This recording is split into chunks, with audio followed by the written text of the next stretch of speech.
يلا بينا نحضر واحدة من أسوأ التجارب اللي ممكن تعملها، وهي ماتش مصر وبوركينا فاسو. وبس كده، كفاية حرق الدم، وهحاول إن ده يبقى آخر ماتش أحضره النهارده. دي كانت آخر مرة أنا حضرت فيها ماتش المنتخب مصر، وتقريبا يعني هنقول من سنة تقريبا، والأجواء ما كانتش أحسن حاجة زي ما أنت شايف. وقتها قررت إن أنا ما أحضرش ماتشات المنتخب تاني بسبب الأجواء والقصة بتاعة الجمهور والكلام الجميل اللي قلبك يحبه ده. بعد كده لما فكرت في الموضوع قلت طب يعني أنا هحضر كل ماتشات الأهلي وبحضر كل ماتشات الزمالك، واجي على ماتشات المنتخب اللي هيبقى قدامي صلاح ومرموش ومنتخب مصر كله وما احضروش؟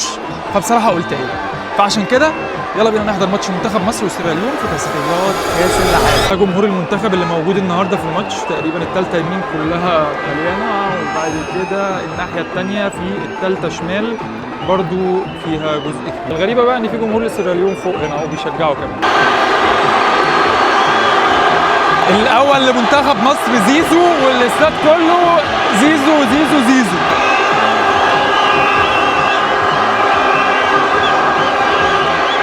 خلص الشوط الاول 1-0 لمصر، ونظرا لان دي حقوق ومرخمين قوي الماتش ده في ان انت تصور حاجه في الملعب، هتلاقي لقطات الملعب قليله قوي في الماتش ده. بصراحه كنت متوقع ان مصر هتنزل الشوط الاول تدي 3-4، ما كنتش متخيل ان الشوط الاول هيطلع 1-0 بس يعني الحمد لله.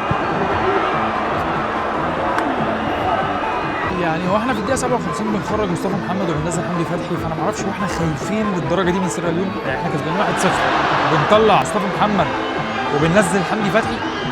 يعني حتى مصطفى محمد وهو خارج وشه مقلوب، يعني مش فاهم التغييره جايه ازاي.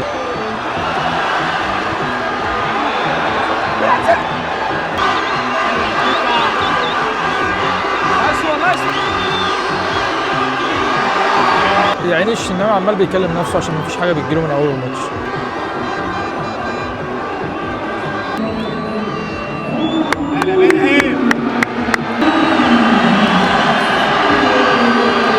خلص الماتش الطيب الجميل الغلبان.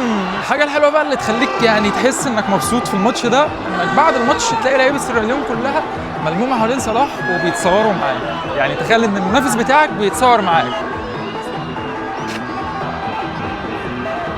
ويلا بينا على مؤتمر حسام حسن اللي هتلاقي فيه 300,000 صحفي فوق ومش هنعرف نسال. كابتن حسام حسن كالعاده دخل فشخ الدنيا في المؤتمر الصحفي، ويعني جاب سيره امام من فوق ومن تحت ومن اليمين ومن الشمال، ما سابش فيه حته سليمه. قال ان هو مش هيرجع المنتخب خالص غير لما يعتذر للشعب المصري كله. طب ليه ما بيروحش؟ هو ما بيروحش عشان كده، حتى مش قادر ان هو يعتذر ان هو تمارض. ما عندناش مشكله مع حد، بالعكس ده لو هو جه راجل يعتذر وقال انا غلطت، مش غلطت في حسام حسن، غلطت ان انا عملت موقف ده مع المنتخب.